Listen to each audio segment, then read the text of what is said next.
कल्पना कीजिए, दुनिया के सबसे व्यस्त समुद्री रास्ते पर रातों रात बेतरतीब ढंग से कुछ माइंस यानी समुद्री सुरंगें बिछा दी जाती हैं। हाँ, और वो भी बिना किसी चेतावनी के। बिल्कुल।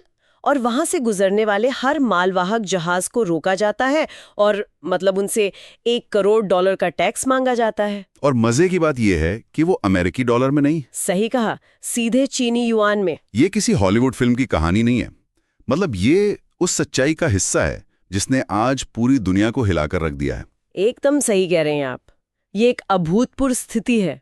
हाँ, तो आज 11 अप्रैल 2026 है और आज के इस डीप डाइव यानी इस विस्तृत चर्चा में हम पश्चिमी एशिया में चल रहे इस विनाशकारी युद्ध का गहन विश्लेषण करने जा रहे हैं। और इसके लिए हमारे पास बहुत सारे अलग अलग स्रोत हैं। बिल्कुल। हमारे पास विकिपीडिया के विस्तृत लेख हैं, समाचार रिपोर्ट्स हैं और institute for the study of war के बुलेटिन भी हैं।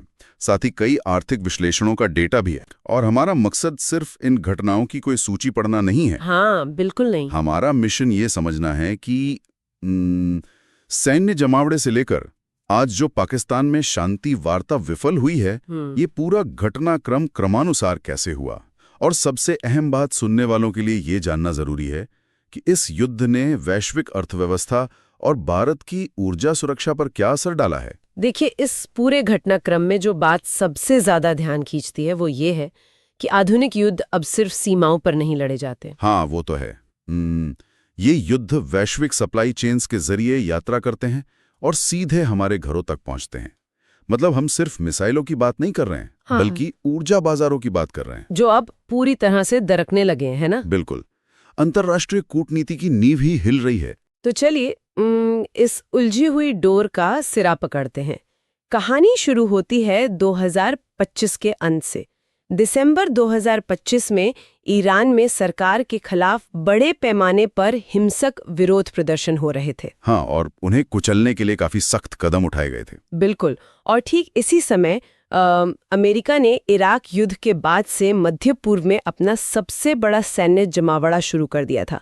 मतलब यूएसएस अब्राहम लिंकन और यूएसएस गेराल्ड आर फोर्ड जैसे विशाल विमान वाहक पोत वहां तैनात कर दिए गए, जो कि अपने आप में एक बहुत बड़ा संकेत था। हाँ, लेकिन हैरानी की बात यह है कि एक तरफ ये सब हो रहा था और दूसरी तरफ फरवरी 2026 में ओमान और जिनेवा में कूटनीतिक बातचीत भी चल रही थी। जी, पर्दे के पीछे बातचीत जारी थी। मतलब 27 फरवरी को ओमान के विदेश मंत्री बद्र अल बुसैदी ने तो बाकायदा बयान दिया था कि शांति समझौता पहुंच के भीतर है। हाँ, ये बयान काफी चर्चा में रहा था। तो ये तो वही बात रही ना कि कोई उबलता हुआ बर्तन हो और सब लोग बहुत शांति से इस बात पे बहस कर रहे हो कि गैस कैसे बंद की जाए, जबकि बर्तन फटने वाला हो। बहुत सही उदाहरण दिया आपने। मैं यही सोच रही थी कि जब कूटनीतिक बातचीत इतनी सकारात्मक दिशा में जा रही थी तो अचानक अगले ही दिन युद्ध कैसे छिड़ गया। देखिए, यहीं पर सामरिक छल या जिसे हम टैक्टिकल डिसेप्शन कहते हैं, हाँ, उसकी भूमिका सामने आती है। अच्छा।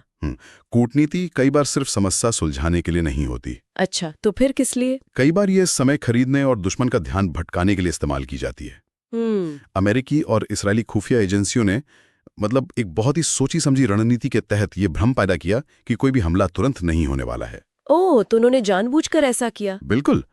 उन्होंने कुछ F-22 लड़ाकू विमानों की तैनाती की जानकारी जानबूझकर लीक कर दी। एक मिनट, जानकारी लीक करने का क्या फायदा?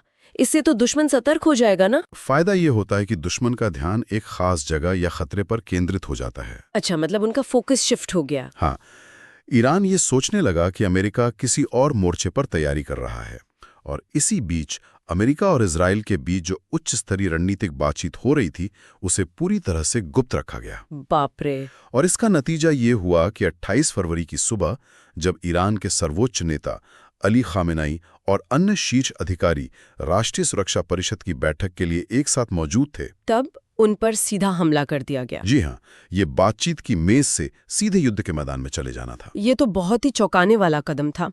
28 फरवरी को जो हुआ, स्रोतों के अनुसार उसे अमेरिका और इजराइल ने ऑपरेशन एपिक फ्यूरी और ऑपरेशन रोरिंग लायन का नाम दिया था। हाँ, ये दोनों ऑपरेशंस एक साथ चलाए गए थे। मतलब ये दिन के उजाले में किया गया एक अचानक हवाई हमला था। ईरान के सर्वोच्च नेता अली खामेनेई और कई शीर्ष सैन्य अधिकारियों की मौत हो गई, जो कि ईरान के लिए एक बहुत बड़ा झटका था।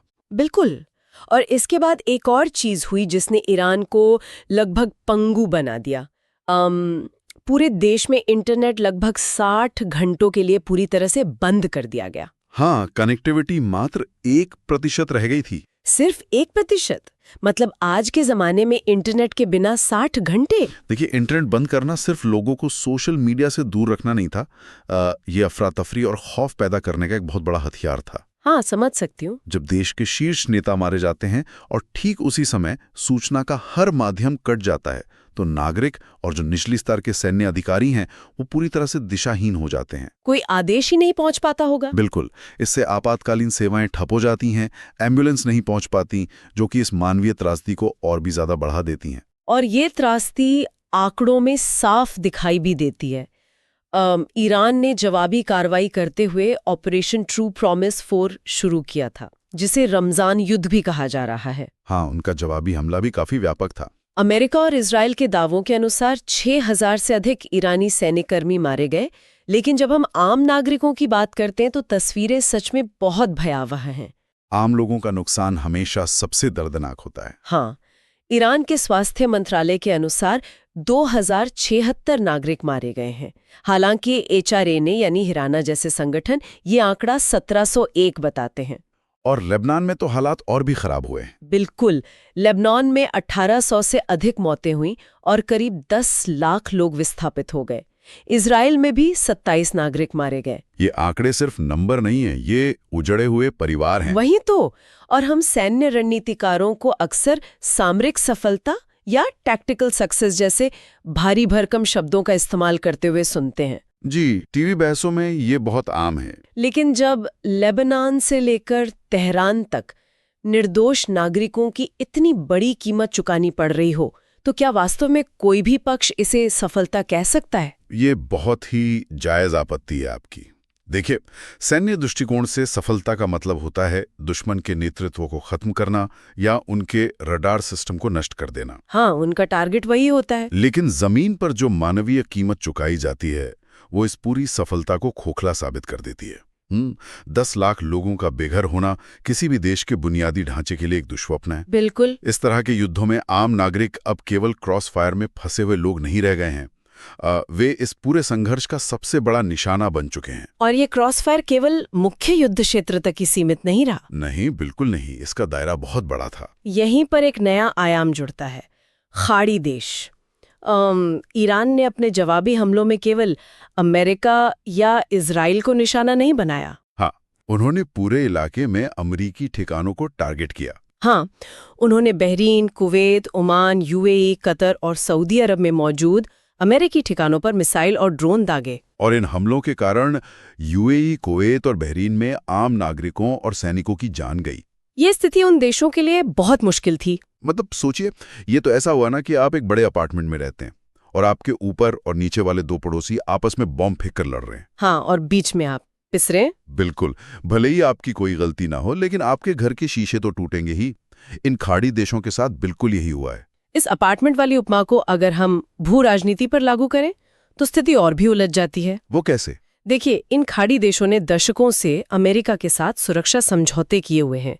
उन्होंने अपनी जमीन पर अमेरिकी सैन्य अड्डे इसलिए बनने दिए ताकि वे खुद को सुरक्षित महसूस कर सकें। हाँ, एक तरह की गारंटी के लिए। लेकिन ईरान ने इस बार ये साफ कर दिया कि जो भी देश अमेरिका को अपनी जमीन का इस्तेमाल करने देगा वो ईरान का सीधा दुश्मन माना जाएगा। ओह, ये तो खुली चेतावनी थी। और कुछ रिपोर्ट्स में तो ये भी दावा किया गया कि सऊदी अरब ने अमेरिका से ईरान पर हमला करने का आग्रह किया था। हाँ, ये रिपोर्ट्स आई थी। हालांकि सऊदी अरब ने आधिकारिक तौर पर इसका तुरंत खंडन कर दिया था। ये खंडन करना उनकी मजबूरी भी है और रणनीति भी। अच्छा। देखिए, ये खाड़ी देश अमेरिका की सुरक्षा छतरी चाहते तो हैं, लेकिन वे ईरान के सीधे गुस्से का सामना बिल्कुल नहीं करना चाहते। ईरान ने इन ठिकानों पर हमला करके पूरे क्षेत्र को एक सख्त संदेश दिया है कि अब कोई सुरक्षित नहीं है। हाँ, संदेश ये है कि अमेरिकी सुरक्षा छतरी अब आपकी ढाल नहीं है, बल्कि ये वो चुंबक है जो हमारी मिसाइलों को आपकी तरफ खींच रहा है। ये एक ऐसा कूटनीतिक जाल है जिसमें ये देश बुरी तरह फंस गए हैं। बाप रे! और इस जाल से बाहर निकलने का रास्ता तो दूर, ईरान ने पूरी दुनिया को ही एक बहुत बड़े आर्थिक जाल में फंसा दिया। बिल्कुल, और वो इस युद्ध का सबसे बड़ा टर्निंग पॉइंट था। हाँ, मैं बात कर रही हूँ हॉर्मुज जलडुमरू मध्य यानी स्ट्रेट ऑफ हॉर्मुज की नाकेबंदी की। ईरान की इस्लामिक रेवोल्यूशनरी गार्ड कॉर्प्स ने दुनिया के सबसे अहम समुद्री मार्ग को बंद कर दिया। ये कोई छोटी बात नहीं है। बिल्कुल नहीं। इस रास्ते की अहमियत इस बात से समझी जा सकती है कि दुनिया का 20% समुद्री तेल यहीं से गुजरता है। ईरान ने वहां बहुत ही बेतरतीब ढंग से माइंस बिछा दी, जिससे कोई भी जहाज वहां से सुरक्षित ना निकल सके। एक वैश्विक व्यापार मार्ग को इस तरह से हथियार बना लेना एक बहुत बड़ा कदम है। लेकिन इससे भी ज्यादा हैरान करने वाली बात वो थी जो मैंने शुरुआत में कही थी, वो चीनी युआन वाली बात। हाँ, ईरान ने वहां से गुजरने वाले जहाजों से $1 मिलियन का प्रोटेक्शन टोल वसूलना शुरू कर दिया, और वो भी चीनी युआन में। देखिए, ये कोई साधारण कदम नहीं है। ये सीधे तौर पर दशकों से चले आ रहे पेट्रो डॉलर सिस्टम को चुनौती देना है। Petro dollar system? हाँ, जब दुनिया भर का तेल व्यापार अमेरिकी डॉलर में होता है तो वो अमेरिका को एक असीम आर्थिक ताकत देता है। ईरान ने चीनी युआन में टोल मांगकर न केवल अमेरिका के आर्थिक वर्चस्व पर चोट की है, बल्कि उसने चीन के साथ अपनी रणनीतिक साझेदारी को भी प्रदर्शित किया है। लेकिन क्या ये सच में ईरान की ताकत को दर्शाता है? आप क्या सोचती हैं? मुझे लगता है कि क्या ये एक ऐसा हताश प्रयास नहीं है जो अंततः उन तटस्थ देशों को भी उसके खिलाफ कर देगा जो अब तक इस युद्ध से दूर थे? ये दोनों का मिश्रण है। देखिए, जब आपका शीर्ष नेतृत्व खत्म कर दिया गया हो और आपकी अर्थव्यवस्था पर अभूतपूर्व हमले हो रहे हो, तो आपके पास खोने के लिए बहुत कम बचता है। ये भी है। हुर्मुज को बंद करना निश्चित रूप से एक चरम उपाय है। इससे ब्रेंट क्रूड ऑयल की कीमत जो $70 पर थी, वो उछलकर $126 प्रति बैरल तक पहुंच गई। 126, ये तो बहुत बड़ा उछाल है। और इसका असर सिर्फ पेट्रोल पंप पर नहीं दिखा। बिल्कुल नहीं। स्रोतों के अनुसार दुनिया की 30% यूरिया यानी जो खेतों में डलने वाला उर्वरक है, उसका निर्यात भी इसी मार्ग से होता है जो अब बुरी तरह प्रभावित हुआ है। जी हाँ, और जब खेतों में डालने के लिए खाद महंगी हो जाती है या नहीं मिलती है, तो इसका सीधा असर वैश्विक खाद्य सुरक्षा पर पड़ता है। मतलब खाने पीने की चीजें महंगी हो जाती हैं। बिल्कुल, अनाज के दाम बढ़ जाते हैं। ईरान को लगता है कि अगर पूरी दुनिया इस आर्थिक दर्द को महसूस करेगी तो वे अमेरिका पर दबाव डालेंगे कि वो ईरान की शर्तों पर युद्ध विराम करे। लेकिन जैसा कि मैंने कहा, ये रणनीति बैकफायर भी कर सकती है। हाँ, जो देश तटस्थ थे वे अब ईरान को वैश्विक व्यापार के लिए एक खतरे के रूप में देख सकते हैं। और इन बाहरी देशों की प्रतिक्रियाओं से स्थिति और भी साफ होती है। जब हॉर्मुज बंद हुआ तो फ्रांस और ब्रिटेन जैसे यूरोपीय देशों ने तुरंत अपने युद्धपोत वहां भेज दिए ताकि वे इस रास्ते को सुरक्षित कर सकें। लेकिन कूटनीतिक मोर्चे पर कुछ और ही चल रहा था। हाँ, दूसरी तरफ संयुक्त राष्ट्र में चीन और रूस ने ईरान के खिलाफ लाए गए प्रस्तावों को वीटो कर दिया। ये एक बहुत बड़ा कूटनीतिक कवच था ईरान के लिए। और एक बहुत ही दिलचस्प विरोधाभास ये देखने को मिला कि जहां बाकी दुनिया के जहाज हॉर्मुज में फंसे हुए हैं या उनसे युआन में टोल वसूला जा रहा है, वहीं चीन के जहाज आराम से निकल रहे हैं। बिल्कुल, चीन के जहाज अब भी आराम से ईरान से तेल लेकर निकल रहे हैं। ये दर्शाता है कि दुनिया कैसे दो स्पष्ट खेमों में बंट चुकी है। एक तरफ पश्चिमी देश हैं जो सैन्य ताकत के जरिए जलमार्गों को खोलने की कोशिश कर रहे हैं, और दूसरी तरफ चीन और रूस हैं जो इस संकट का इस्तेमाल पश्चिम के प्रभाव को कम करने के लिए कर रहे हैं। इस पूरे वैश्विक भूचाल में अगर हम विश्लेषण करें तो भारत की स्थिति बहुत ही नाजुक और महत्वपूर्ण रही। भारत के लिए ये बहुत बड़ी चुनौती थी। हाँ, ओमान के पास हुए एक ईरानी हमले में 3 भारतीयों की दुखद मौत हो गई। इस घटना के बाद भारत ने भी कड़ा रुख अपनाया। भारतीय नौसेना ने ऑपरेशन ऊर्जा सुरक्षा शुरू किया और 5 युद्धपोत वहां तैनात कर दिए, जो कि एक बहुत ही सधा हुआ कदम था। भारत की ये रणनीति बिल्कुल तूफान के बीच रस्से पर चलने जैसी थी। मतलब एक तरफ अमेरिका के साथ अपने मजबूत रणनीतिक संबंधों को बनाए रखना है और दूसरी तरफ ईरान, जिसके साथ ऐतिहासिक संबंध हैं, उससे अपने जहाजों के लिए सुरक्षित रास्ता भी निकलवाना है। और इसी को तो सफल कूटनीति कहते हैं। भारत अपनी ऊर्जा जरूरतों के लिए काफी हद तक आयात पर निर्भर है। ऐसे में भारत ने केवल सैन्य ताकत का प्रदर्शन नहीं किया, पर्दे के पीछे से बातचीत भी जारी रखी। जी, भारत ने ईरान को यह समझाने में सफलता पाई कि वे एक तटस्थ देश हैं और उनका व्यापार बाधित नहीं होना चाहिए। और इसका नतीजा ये हुआ कि ईरान ने भारत को होर्मुज से सुरक्षित मार्ग दिया। हाँ, जो कि एक बड़ी कूटनीतिक जीत थी। शिवालिक और नंदा देवी जैसे भारतीय एलपीजी जहाज सुरक्षित वहां से गुजरने में कामयाब रहे, बिना कोई संघर्ष किए। केवल नौसैनिक उपस्थिति और कूटनीति के सही मिश्रण से भारत ने अपनी ऊर्जा सुरक्षा सुनिश्चित कर ली। ये स्पष्ट रूप से दिखाता है कि संकट के समय में रणनीतिक स्वायत्ता यानी स्ट्रैटेजिक ऑटोनॉमी कितनी महत्वपूर्ण होती है। हर समस्या का समाधान केवल युद्धपोत नहीं होते, कभी कभी पुराने रिश्ते ज्यादा कारगर साबित होते हैं। लेकिन कूटनीति हमेशा हर जगह काम नहीं आती। वो तो है। इसका सबसे ताज़ा और निराशाजनक उदाहरण हमें आज ही देखने को मिला है।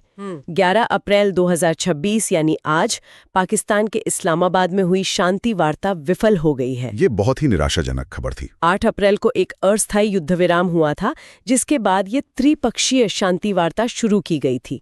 पाकिस्तान इस वार्ता में मध्यस्थ की भूमिका निभा रहा था। और ये कोई छोटी-मोटी बैठक नहीं थी। बिल्कुल नहीं, ये 21 घंटे लंबी मैराथन बैठक थी।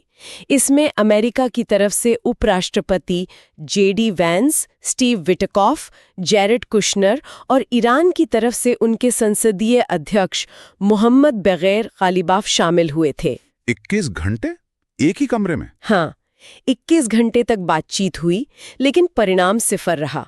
ये वार्ता बिना किसी समझौते के टूट गई। देखिए, जब 21 घंटे की चर्चा विफल होती है तो इसका मतलब है कि समस्या बातचीत के तरीके में नहीं थी। तो फिर कहाँ थी? समस्या दोनों पक्षों की बुनियादी मांगों में थी, जो एक दूसरे से बिल्कुल मेल नहीं खाती थी। हाँ, स्रोतों से भी यही पता चलता है। विफलता का मुख्य कारण दोनों देशों के लक्ष्यों में जमीन आसमान का अंतर होना था। अमेरिका का लक्ष्य क्या था? अमेरिका सिर्फ एक सीमित समझौता चाहता था।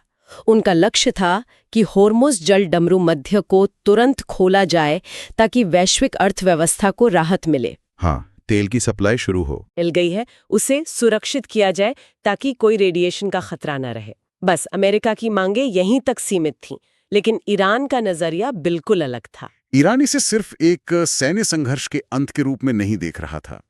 ईरान के लिए ये पूरे मध्य पूर्व की भू राजनीति को रीसेट करने का मौका था। वो एक व्यापक समाधान चाहते थे। बिल्कुल। ईरान की मांगे बहुत बड़ी थीं। वे चाहते थे कि होर्मुज पर उनकी पूर्ण संप्रभुता को मान्यता मिले, लेबनान में चल रहे इजरायली सैन्य अभियानों पर तुरंत युद्ध विराम हो, और सबसे बड़ी बात, उनके जो अंतर्राष्ट्रीय फंड्स फ्रीज किए गए हैं वे उन्हें वापस लौटाए जाएं। जो कि अमेरिका के लिए मानना बहुत मुश्किल था। मेरा सवाल यह है कि अगर अमेरिका सिर्फ एक विशिष्ट तात्कालिक मुद्दे को सुलझाना चाहता था और ईरान पूरे मध्य पूर्व का नक्शा और नियम बदलना चाहता था, तो क्या ये बातचीत शुरू होने से पहले ही विफल होने के लिए तय नहीं थी? हाँ, इसे टाला नहीं जा सकता था। क्या पाकिस्तान या कोई भी मध्यस्थ इस खाई को पाट सकता था? कूटनीति में ऐसे हालात को अपेक्षाओं का घातक असंतुलन कहा जाता है। देखिए, अमेरिका की चिंता अपनी घरेलू राजनीति और तेल की कीमतों को लेकर थी, क्योंकि वहां भी चुनाव और अर्थव्यवस्था का दबाव है। बिल्कुल। वहीं ईरान ये दिखाना चाहता था कि इतने बड़े नुकसान के बावजूद वे झुके नहीं हैं। जब तक दोनों पक्ष किसी एक मध्य बिंदु पर सहमत होने की इच्छा नहीं रखते, 21 घंटे क्या 21 दिन की वार्ता भी किसी काम की नहीं होती। सही बात है। पाकिस्तान ने मध्यस्थता की, क्योंकि इस पूरा संकट का असर उनके भी पड़ोस में हो रहा है। लेकिन मध्यस्थ केवल मेज तैयार कर सकता है, वो दोनों पक्षों को समझौता करने के लिए मजबूर नहीं कर सकता। तो अब हम इस पूरी चर्चा के निष्कर्ष की तरफ बढ़ते हैं। इन तमाम स्रोतों और घटनाओं का विश्लेषण करने के बाद सुनने वालों के लिए एक बहुत ही स्पष्ट तस्वीर उभर कर सामने आती है। वो क्या? वो ये कि सैन्य ताकत किसी भी देश के बुनियादी ढांचे को रातों रात नष्ट कर सकती है। अचूक हमले करके नेतृत्व को खत्म किया जा सकता है। हाँ, जो हमने 28 फरवरी को देखा। लेकिन ये सैन्य ताकत वैश्विक व्यापार लाइनों को सुरक्षित नहीं कर सकती। ये रातों रात कूटनीतिक स्थिरता वापस नहीं ला सकती। और ये समझना बहुत जरूरी है कि ये युद्ध केवल पश्चिम एशिया के रेगिस्तानों या समुद्री रास्तों तक सीमित नहीं है। एकदम सही। इस युद्ध ने दुनिया भर में पेट्रोल की कीमतों को आसमान पर पहुंचा दिया है। हमारे और आपके गैस बिल बढ़ गए हैं। आम आदमी की जेब पर सीधा असर पड़ा है। हाँ, और जैसा कि हमने उर्वरक की कमी पर चर्चा की, जब यूरिया का निर्यात रुकता है तो खेती महंगी होती है। हाँ। और अंततः हमारी थाली में आने वाला खाना महंगा हो जाता है। बिल्कुल। युद्ध की असली कीमत सिर्फ सेनाएं नहीं चुकाती, वो आम आदमी चुकाता है। जो सुबह उठकर अपने काम पर जाता है और देखता है कि रोजमर्रा की चीजें उसकी पहुंच से बाहर हो गई हैं। यही वैश्वीकरण की सबसे बड़ी सच्चाई है। दुनिया इतनी गहराई से जुड़ी हुई है कि एक जगह बिछाई गई समुद्री खदान हजारों किलोमीटर दूर किसी की रसोई का बजट बिगाड़ देती है। और इसी जुड़े हुए वैश्विक तंत्र से एक बहुत ही गहरा और विचारणीय सवाल उठता है। जी बताइए। इस पूरे डीप डाइव में हमने कई पहलुओं को छुआ, लेकिन एक बात जो बहुत स्पष्ट रूप से उभर कर आई वो है पूर्व और पश्चिम का टकराव। हाँ, ये एक बड़ा एंगल है। इस पूरे संकट के दौरान रूस और चीन ने संयुक्त राष्ट्र में ईरान का बचाव किया। जब फ्रांस और ब्रिटेन के युद्धपोत हॉर्मुज में संघर्ष कर रहे हैं और पश्चिमी देशों के जहाज वहां से गुजरने की हिम्मत नहीं कर पा रहे हैं, तब चीन के जहाज आराम से वहां से निकल रहे हैं। बिल्कुल। और सबसे बड़ी बात, सुरक्षा टोल अमेरिकी डॉलर के बजाय चीनी युआन में लिया जा रहा है। ये एक बहुत बड़ा शिफ्ट है। तो अगर हम सोचें, सवाल ये है, क्या अमेरिका और इजराइल का ये युद्ध अनजाने में ही सही वैश्विक शक्ति और संसाधनों के नियंत्रण को पश्चिम से हटाकर पूर्व की ओर यानी रूस और चीन की तरफ धकेल रहा है? ये एक बहुत ही गंभीर सवाल है। क्या इस सैन्य विजय की आड़ में कूटनीतिक और आर्थिक हार का सामना अंततः पश्चिम को ही करना पड़ेगा? इसका जवाब तो आने वाला वक्त ही देगा। हाँ, ये एक ऐसा सवाल है जिसका जवाब आज तो हमारे पास नहीं है, लेकिन ये आने वाले कई वर्षों तक विश्व की राजनीति को तय करेगा। जो लोग सुन रहे हैं, इस विचार पर आप खुद सोचिएगा। आज के इस डीप डाइव में बस इतना ही। एक उबलते हुए बर्तन से शुरू हुई ये कहानी अभी शांत नहीं हुई है। हम इस पर अपनी नजर बनाए रखेंगे।